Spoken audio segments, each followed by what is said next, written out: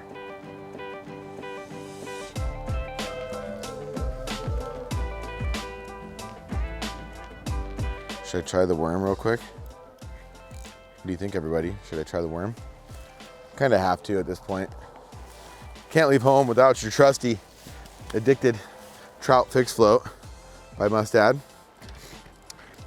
and the bubble gum worm. Don't be confused with bubble gum shrimp. It's a bubble gum worm. Okay, maybe this is what they want.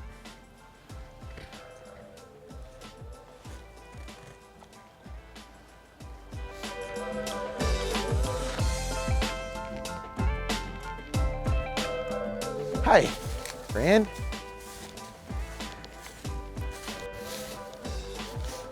Wouldn't surprise me to hook a salmon in this creek, but I swore I just saw something moving. Oh, there he is, I got him. Oh, Jesus. He tried to beach himself. This thing is out of control. Oh my God, look at him go, look at him go. Holy crap. Oh my God. What is this thing?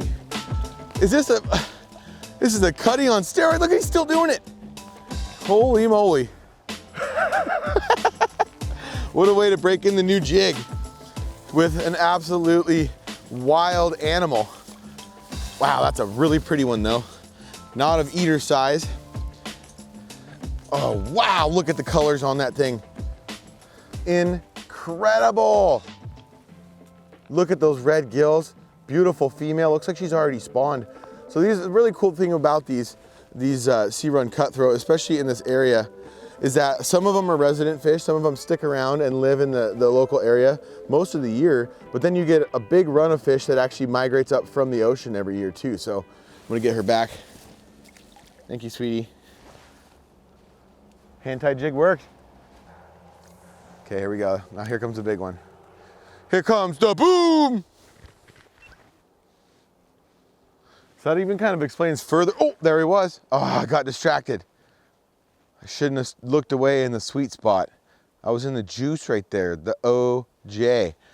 So it even kind of further proves why these fish are eating these things this time of year, and especially in the wintertime, is because they just got done spawning. These fish are trying to stock up for winter. Any trout, honestly, I've been finding that these things are working for almost every species of trout that I've been fishing for. And it's been working really well. These fish, especially in the wintertime when it gets cold, there's no bug hatches. There's not a lot of aquatic life happening other than salmon spawning in certain areas.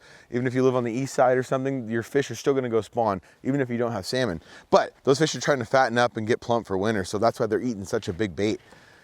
So little rapalas, little jigs like this, just doing a little bit different things, almost fishing for bass, can really up your game on the trout fishing, just in the sense that these fish are gonna eat bigger baits this time of year because they wanna have more energy and be able to survive through the winter. So that was cool though. I haven't seen a fish tail walk like that in a long time. Okay, I'm gonna try one down the bank here. Oh, I'm gonna get one right there, I can feel it. I can feel it. That was the cast.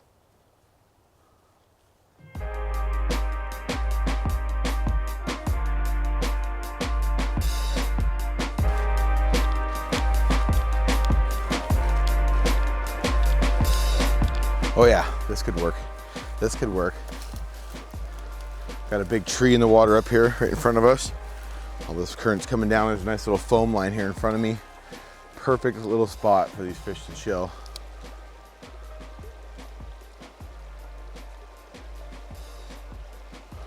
Oh, not there. I have to get up in the wood a little bit further. Nope.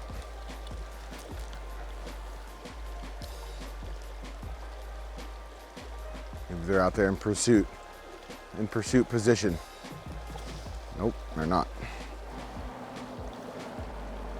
Just gonna try one across the current out there. And when you do that, when you cast on river like that, a lot of times that tension of the current will give you just enough to where you don't even need to reel. You're just gonna hold against that jig and just kind of flutter it in the current, and that is by far my favorite hit. So I like to always work those tail outs with these jigs, kind of swing them along just like this, just keep bouncing up and down, just make contact with it. And when they hit it in that fast water, it's like a freight train. Choo choo. Okay, let's go try this lower hole.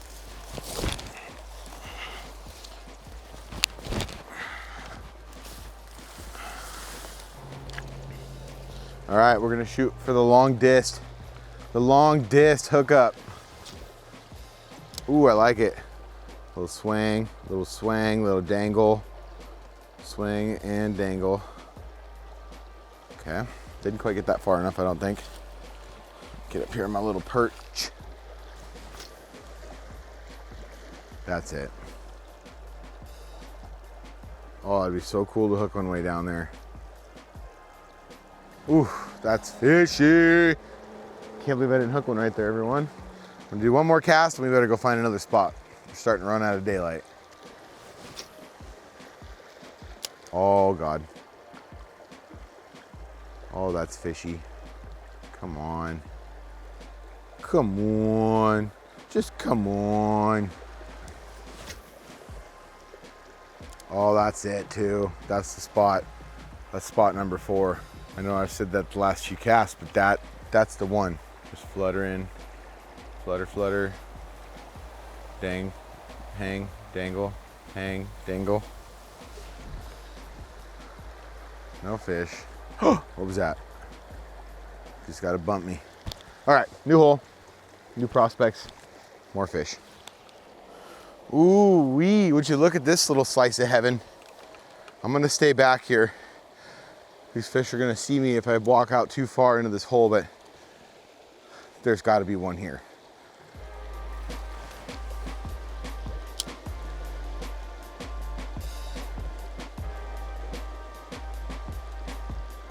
Oh, Gee, about killed someone.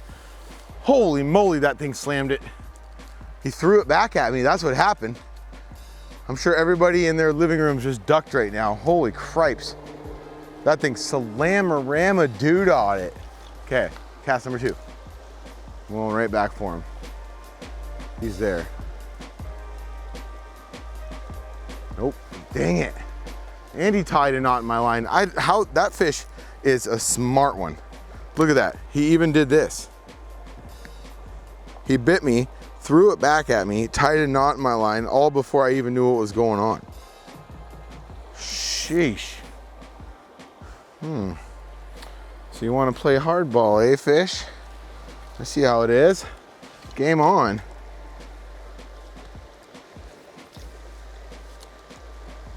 Oh, that little bastard. He got the best of me that time. We'll see about round 2, little guy.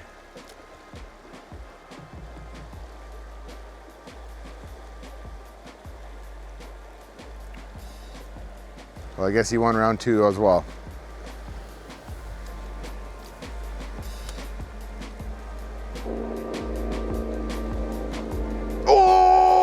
Oh, he won round 3 too. Oh, that was a nice shiny one. Oh, that about knocked the wind out of me. Man, he nailed it. Crap. How did he not stay on? That was the kind we want to eat too. Now these fish that we're fishing for today, we can keep them as long as they're 14 inches long. And that one was definitely looking like a keepable size. These are one of my favorite little fish. I like trout enough, but these, they don't taste like trout. They're pretty awesome. But thankfully they have the slot limit because a lot of these are wild fish. There's hatchery strays that come into this particular river. Some places have hatchery cutthroat trout. But check your local regulations. You can keep them in most of Washington, but I don't encourage ever keeping the really big ones. I like to keep them if they're right around that 14-inch length. When you get up into that 16, 18, 20-inch fish, those fish are old. They spend a lot of time in the river. They've come back and forth from the ocean multiple times. And so I try to let those trophy-sized ones go because you'll even notice on the mouths of those fish at times, you can see where they've been hooked before and been released. So let somebody else enjoy themselves. Don't eat the giant ones. Keep those little bitty ones if you're gonna keep one at all.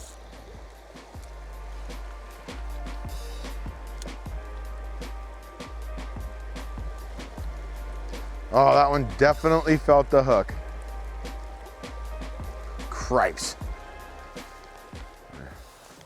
Actually, before I do that, I'm gonna fish smart, not hard. That same fish bit me twice. I never did put the hook all the way into his mouth. So what I'm gonna do, instead of walking down and fishing the tail out right away, I'm gonna try my micro worm through there. A lot of times, even with a fish that's bit before and has been hooked, if you change your technique, change your method of fishing and go through that same area, if you didn't actually hook and land that fish, a lot of times you can end up getting them to bite again on something different. So, and what better to do it than my little macro worm. Oh, man, that was a good drift.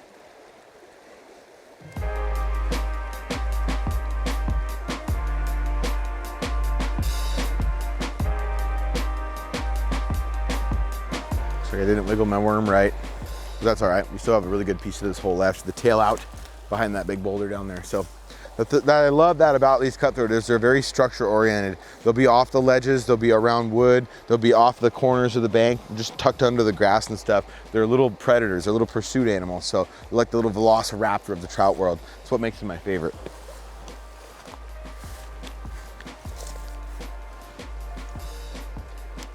Oh, that's happening. Oh, how in the holy world was there not a fish in there?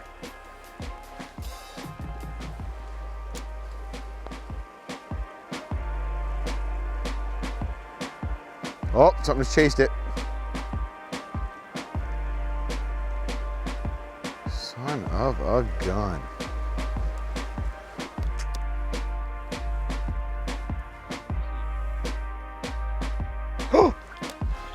Oh, what was that? Dang.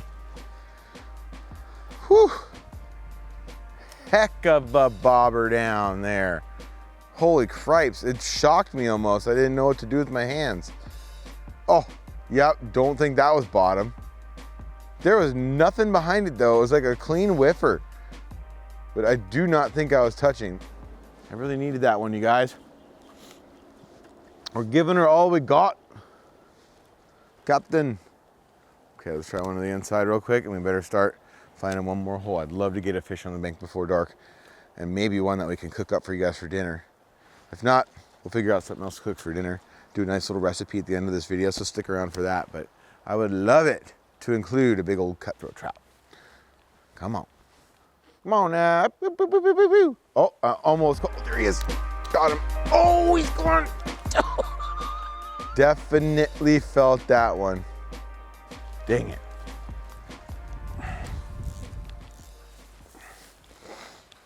Yeesh. It's definitely winter out here, guys. There's no doubt about that. Let's try one more hole. It's time for dinner.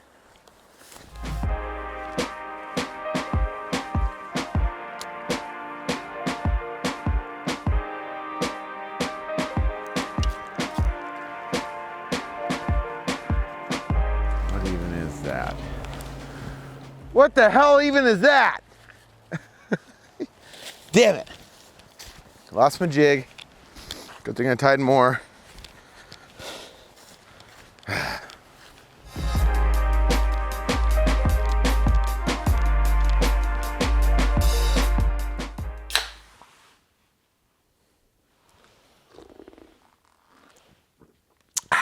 Back home, living the high life. Tonight's recipe, you guys, is a perfect one just in time for winter, and it is elk steak udon. We got some udon noodles. You can pretty much find these at any store. They're usually in the cold section next to the vegetables. But we got udon noodles. We got some green peppers. We got shallots. We got some fresh sprouts, and of course, we have our elk steak. I defrosted this earlier today just for this purpose, but you guys can see how it's still a little bit frozen. And if you actually, if you go and get meat from the store, you can use this recipe with any sort of meat: pork, chicken, beef, elk, any sort of wild game if you are fortunate enough to have it. But this is still a little bit frozen. It's just gonna make it that much easier to cut up. So I'm gonna go super thin slices.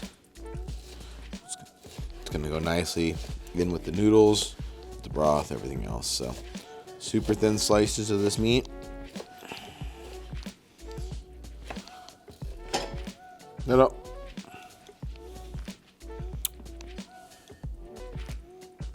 Good boy, yummy. All right. Now all this is gonna go right into our pan. I'm gonna give that a little bit of a sear. Oh, little gets one more treat. Good boy.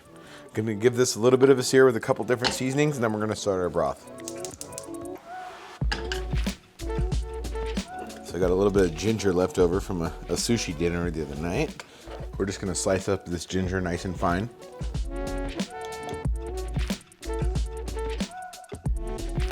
Gonna add just a tiny bit of chive, a little green onion.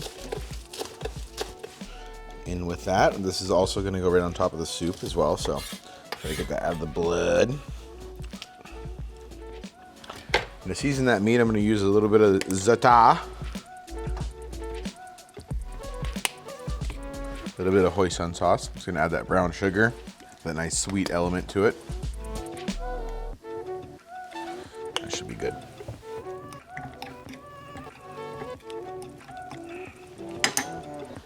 So now what I'm gonna do, I'm gonna basically measure in my pot the amount of water I'm gonna need basically for a bowl of soup. So I'm gonna add just about this much, right about there. It's usually my measuring cup, just a tiny bit more. Okay, and on the stove we go. Now our meat, we don't want to cook all the way because we don't want this stuff to dry out at all. So now that we got a good sear, we got some good color. You can see that meat's about halfway cooked. We're gonna turn the heat off, leave it just like it is, wait to add it to our soup. While the water starts to boil, I'm gonna add about a whole teaspoon of Better Than Bouillon. I go with the organic vegetable flavor here. Don't need much more than that.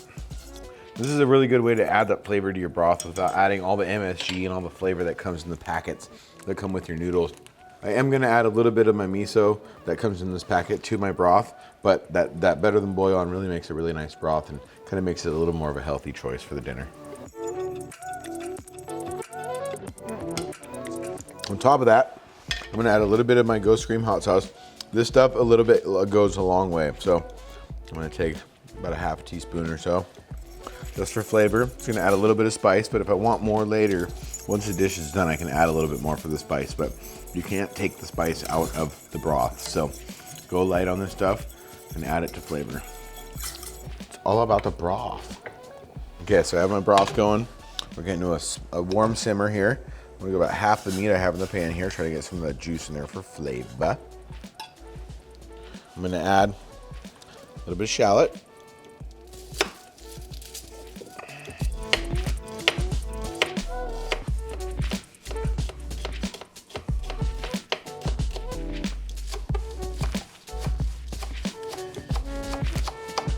Next, it's gonna go in is my noodles. And I take these and I warm them up in the microwave. Just follow the instructions on the package. I warm them up in the microwave for about 45, 50 seconds, just to make sure they get a little loosened up before they go in the broth. And the noodles soak up a lot of your flavor, you guys, so make sure that you season it after you put the noodles in. You're gonna see the last couple things that I do to top off this recipe. I'm gonna go with a little bit of soy sauce, just a splash of teriyaki. Give it that sweet flavor. I'm gonna go a pinch of my green onion, pinch of my shallot, and we'll top it off with the rest of those once it's done.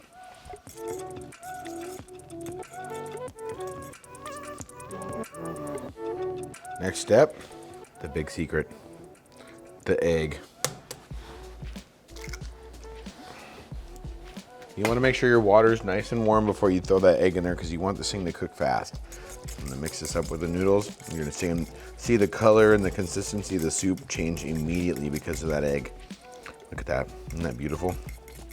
And this is a little bit unconventional way. It's not a traditional way of cooking that egg in that soup. Normally you'd kind of make it an over easy style and put it on top of the soup, but I love the creaminess that egg adds to that soup. You can see it already instantly. Starting to get that nice little egg flour look. All those flavors are coming together. And we are almost ready to eat. And I'm drooling. All right. The soup came to a nice simmer. You don't want to overdo those noodles or else they'll get soggy. And we are ready to go in the bowl. Or should I say, finishing touches. A couple more of the shallots, a little more of the green onion, some fresh sprouts, a little fresh ground pepper. And there you have it, everyone.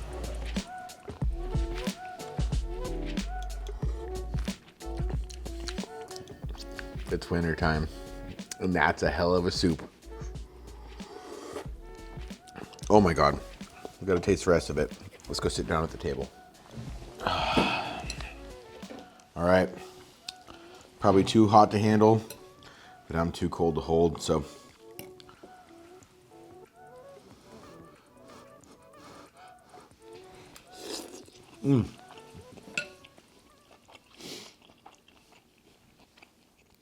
Now that, top to bottom, is an amazing wintertime meal. If you guys have never had udon soup, give it a try. The noodles are fantastic. It's kind of a texture deal. They're pretty big noodles, hard to deal with, but they taste delicious. And all in all, this recipe is super easy. We only used a few ingredients. It's a very simple recipe, and it is absolutely heartwarming and delicious. I wish you guys could taste this. Tom Popo would be proud. I really hope that you guys enjoyed today's video. It was a blast making it. I'm glad we caught a fish on our hand-tied lure. Lost a couple, had a couple heartbreaks, but we enjoyed a beautiful afternoon in Mother Nature, and I encourage you all to go out and do the same thing. If you guys want to see more fun videos just like you saw today, go up here and click this link to this next video. Go down here, hit subscribe, turn those bells on, give this video a thumbs up, and comment below, and you can be the comment of the day, just like this person right here. Thanks so much for watching, everybody. You stay fishy. We'll see you out there.